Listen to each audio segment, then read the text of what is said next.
An atheist journalist thought he had the perfect argument, until Karoline Leavitt hit him with a story that changed everything. The stage was set, bright studio lights beamed down on the sleek, modern set of American Perspectives Tonight, a prime-time show known for its heated political and cultural debates. At the center of it all sat Karoline Leavitt, a rising political firebrand, her posture poised, her expression composed, across from her Alan Brooks, a veteran journalist with a reputation for being sharp, unfiltered, and relentless in his questioning. Millions were watching. The anticipation was thick, not just in the studio, but across the country. The debate had been marketed as a conversation on leadership and policy, but everyone knew it would turn into something bigger. Karoline had built a name for herself by standing firm on her principles, never backing down from difficult conversations. Alan, on the other hand, was infamous for pushing his guests into uncomfortable corners, exposing what he considered to be flaws in their arguments. The first 20 minutes were standard, political back-and-forth economic policies, government regulations, social issues.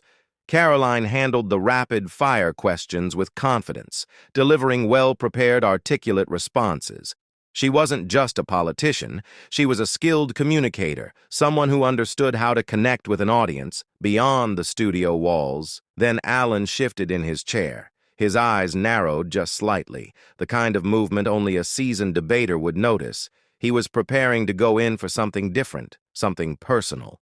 The energy in the room changed, as if everyone, producers, cameraman, audience members, sensed that the conversation was about to take a sharp turn. Alan started, his voice measured. "You often speak about your faith as a guiding principle in your leadership. You've even said that faith has a role in shaping public policy." She nodded, waiting. "But let's be honest here." He continued, leaning forward. "Religion, Christianity in particular, is declining in this country. Fewer people than ever believe in a higher power. Science has given us answers that religion never could, and yet you continue to advocate for faith as if it's some universal truth. Why?" A murmur rippled through the studio audience. Karoline didn't react immediately. She let the question sit, absorbing the weight of it. Alan wasn't just questioning her personal beliefs, he was challenging the very relevance of faith itself. I asked. Because, he went on, there are millions of people in this country who would argue that faith is nothing more than an outdated crutch, something that holds people back rather than moves them forward. Do you think that's fair? Or are you just unwilling to admit that faith is losing its place? In modern America, the room felt tighter. People shifted in their seats. The camera zoomed in, capturing every expression, every flicker of reaction. Alan had thrown a match into a dry field, and everyone was waiting to see if Karoline would let it burn, or if she'd put out the fire with something unexpected. But Karoline didn't rush to answer. She took a breath, tilted her head slightly, and gave a small, almost imperceptible smile because she knew exactly what to say next. Alan leaned back, tapping his pen against the desk. He was waiting. The audience was waiting. The silence in the studio wasn't uncomfortable, it was electric. Karoline let the question settle for just a moment, longer before she spoke. "You say faith is an outdated crutch," she said, her voice steady, "that it holds people back. But let me ask you something, Alan." She tilted her head slightly. "What do people turn to when science doesn't have an answer?" Alan's lips twitched, but he didn't interrupt. She continued, "You see, it's easy to dismiss faith when life is comfortable, when everything is running smoothly, when your job is secure, when your family is healthy, when the world makes sense. But when the ground beneath you disappears, when your child is dying in a hospital bed, when you're staring at a casket, when the doctors say there's nothing more they can do, what do you reach for?" Then the room was dead silent. Even the producers, normally whispering behind the cameras, were frozen in place. Alan adjusted his tie, not breaking eye contact. "Karoline, people turn to faith because they're desperate. That doesn't make it real. That makes it comforting." She nodded slightly as if she'd expected that response. "Comfort is not a weakness. It's human, and faith is more than just comfort. It's resilience, it's hope. It's the belief that even in the darkest moments there's still meaning. You can call that naive, but I'd argue it's the very thing that has kept people from collapsing under the weight of suffering for thousands of years.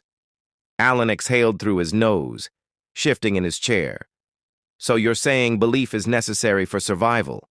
I'm saying belief is what makes survival worth something, she answered. He smiled faintly, shaking his head.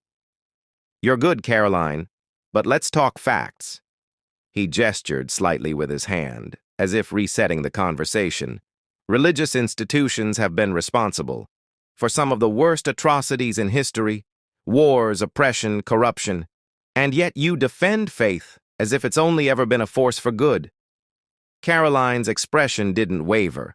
I won't deny that people have done terrible things in the name of religion. But let's be fair. Faith has also been the foundation for some of the greatest acts of courage, sacrifice, and kindness the world has ever seen. The abolition of slavery, the civil rights movement, the countless hospitals, schools, and charities started by people who believed their faith called them to help others. You can't erase that just because some have twisted faith for their own agendas. Alan sat back studying her. He didn't have an immediate retort, and Karoline took the opportunity to lean in slightly. But if you really want to know why I believe in faith, why I defend it, it's not because of history, it's not because of politics, she paused. It's because of a woman I met 12 years ago. A slight furrow appeared between Alan's brows. A woman. Karoline nodded, her voice softening just slightly. Her name was Margaret, and she taught me something about faith that no debate could ever shake, but no one, not Alan, not the audience, was prepared for the story she was about to tell. Karoline rested her hands on the table, her fingers lightly interlaced. Her gaze didn't waver as she began speaking, her voice quieter now, more deliberate. 12 years ago, I was fresh out of college, working as a legislative assistant in Nashville. I spent my days in meetings, answering calls, drafting statements. Politics was everything to me back then. I thought policy was the most powerful force in the world. But then I met Margaret Allen, remained silent, his posture rigid. The audience leaned in, drawn not by theatrics but by something else, something real. Margaret was 72 years old. I met her at a community outreach event for seniors.